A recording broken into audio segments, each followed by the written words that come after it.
going to show you guys a quick trick. I got this cake left over from barbecue the other day, and everybody knows cake's not quite as good once it's been cut. It kind of loses some of its moistness and stuff. So I'm going to show you how to take this cake and turn it into cake pops. First thing you do, you don't need all this frosting.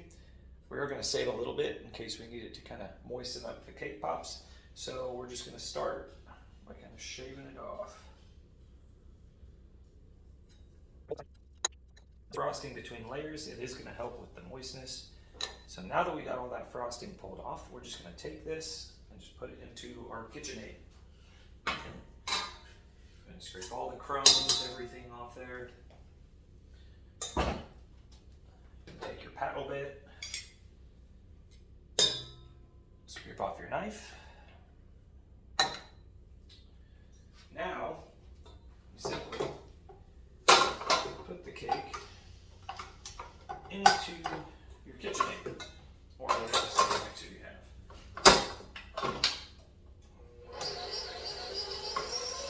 Mix it on low speed, medium speed for a few minutes, and soon enough it will kind of turn into a nice doughy consistency again. Just peeling off the sides of the bowls, you know it's good enough. Now, you have this nice dough that you can use. You can see it's a nice doughy consistency. And you can turn that into, usually I use about 1.25 ounces per cake pop. So because there's a little more frosting, usually I don't have any frosting, but I pull them out fresh. Because there's a little bit more frosting, these are a little sticky, a little bit doughy. So what I'm going to do is I'm going to throw them in the freezer for probably 15-20 minutes. Should stiffen them up a little bit, and then I'll roll them into balls and they'll be ready to put the stick.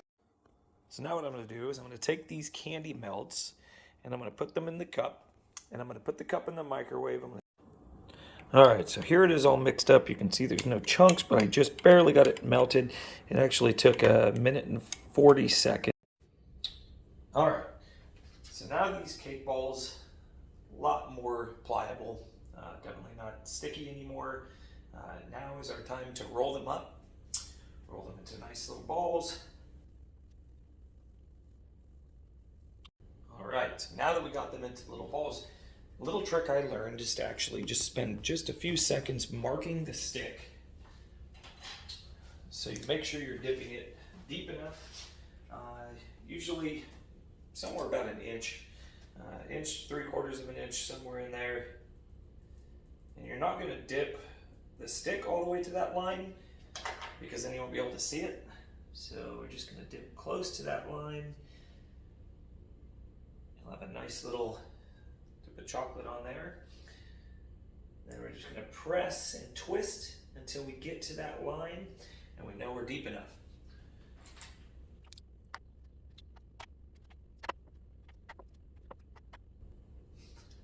All right, so once all your sticks are in, we're going to put them back in the freezer for about 5 minutes, and during that process we're going to add some shortening, probably 3 or 4 tablespoons, and what that'll do is it'll thin up our chocolate so when we dip them they come out nice, smooth, and round.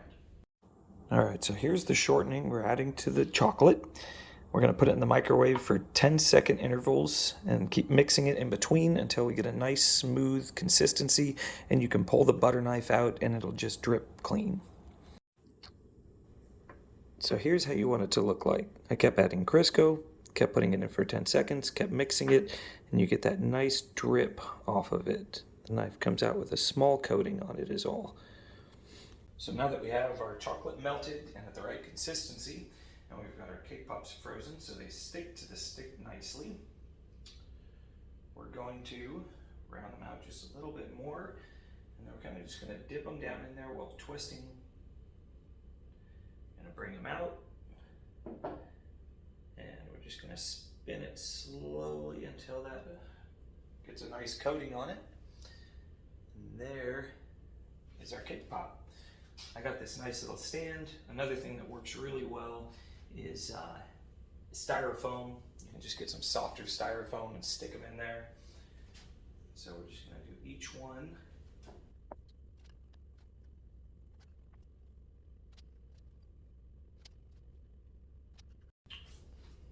once you got them all dipped, you're gonna come out all nice and smooth like that.